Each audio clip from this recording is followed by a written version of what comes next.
Hello guys, welcome back to my channel. मैं निशा। आज मैं आप लोगों के लेकर आई हूँ जो लोग भी सीटेट का एग्ज़ाम देने जा रहे हैं, तो उनके लिए मैंने सीडीपी स्टार्ट की है। तो यहाँ आप लोग की सीडीपी आपकी 30 मार्क्स की आती है, जिसमें आपकी 15 मार्क्स की पेडागोजी और 15 मार्क्स का आपका कंटेंट रहता है। तो मैंने आप लोगों की फर्स्ट क्लास स्टार्ट कर दी है, जिसमें हम बताएंगे विकास क्या है। ठीक है, सबसे पहला आपका जो टॉपिक है विकास की अवधारणा। ठीक है, तो ये हमारा क्या है, विकास की अवधारणा क्या है।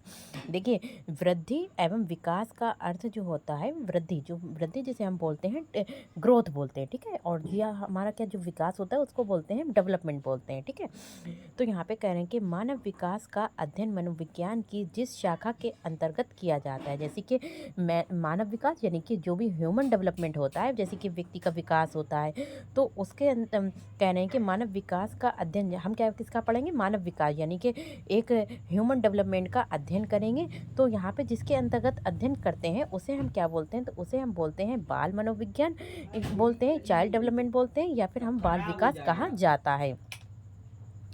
फिर आता है यहाँ पे अगर हम बात करते हैं वृद्धि।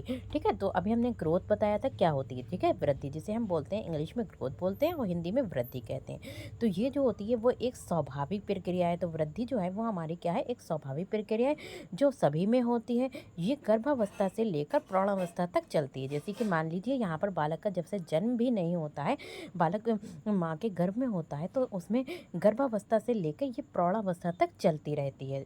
कौन क्या चलती है, आपकी वृद्धि चलती रहती है।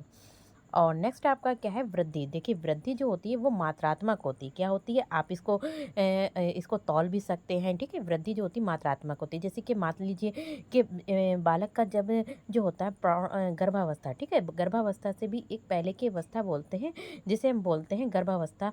गर्भावस्था से लेकर प्रौढ़ावस्था तक चलती रहती है।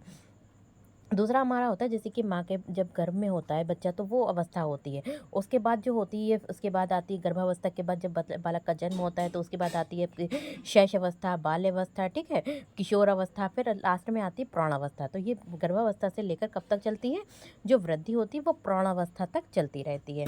वृद्धि जो होती है हमारी मात्रात्मक होती है, जब हमारे शरीर के आकार बढ़ना शुरू होता है। जैसे कि मान लीजिए कि एक छोटा सा बच्चा है, ठीक है, धीरे धीरे जैसे जैसे उसका जैसे जैसे टाइम होता रहता है, जैसे कि मान लीजिए कि आज 1 मंथ का है, फिर 2 मंथ का हुआ, 3 मंथ का, तो बच्चा जो होता है उसका क्या होता है, आकार भी बड़ा होता है, और उसमें क्या होती है, शरीर और में जो भी जैसे कि हाथ पैर छोटे छोटे होते हैं, लेकिन बाद में क्या होते हैं, वो बड़े हो जाते हैं। तो यहाँ पे वृद्धि क्या होती है, मात्रात्मक होती है कहते हैं। और यहाँ पे कहा गया है कि वृद्धि एक समय के बाद रुक जाती है। तो देखिए, जो वृद्धि होती है, ग्रोथ होती है, एक समय के बाद रुक जाती है। मान लीजिए जैसे कि आप लोगों की हाइट है, तो वो क्या होती है, एक समय के बाद रुक जाती है, ना कि बार बार जो होती है आती होती है। जैसे कि अगर मान लीजिए कि आपकी हाइट जो है बार बार में बढ़ती रहेगी, ठीक है, तो आप बहुत ही ज़्यादा लंबे हो जाएंगे। तो यहाँ पर क्या होती है, कुछ समय के बाद जो होती है वृद्धि आपकी क्या होती है, रुक जाती है।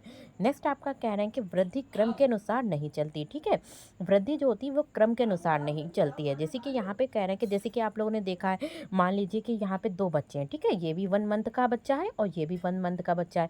तो कभी इसमें जो होता है कि इसमें शारीरिक विकास जो होता है, इसमें जो है शरीर की में वृद्धि हो गई है किसी बच्चे में, तो कभी किसी बच्चे में धीमी गति से वृद्धि होती है, किसी बच्चे में जो होती है क्या होती है, मतलब बहुत ही तीव्र गति से वृद्धि होती है। तो यहाँ पे कह रहे हैं कि वृद्धि का क्रम जो है वो क्रम के अनुसार नहीं चलती। यानी कि मतलब जैसे कि यहाँ पे कह रहे हैं कि कभी विकास कभी धीमी गति से होता है, तो कभी जो होता है कभी तीव्र गति से होता है, यहाँ पे वृद्धि होती है।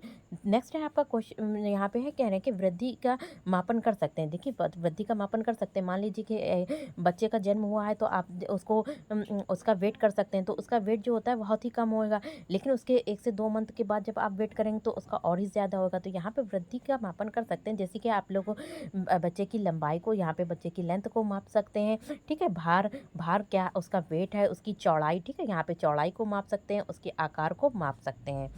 तो यहाँ पर मैंने आप लोगों को आज पढ़ाया है, यहाँ पर क्या पढ़ाया है, आप लोगों को विकास की अवधारणा, जिसमें हमने आपको वृद्धि पढ़ाई है, वृद्धि क्या होती है। ठीक है, नेक्स्ट वीडियो में मैं आपको विकास से संबंधित जो भी इसका कंटेंट है वो लेकर आऊँगी। तो वीडियो पसंद आए तो like share subscribe my channel. Thank you, have a nice day. मिलते हैं नेक्स्ट वीडियो में।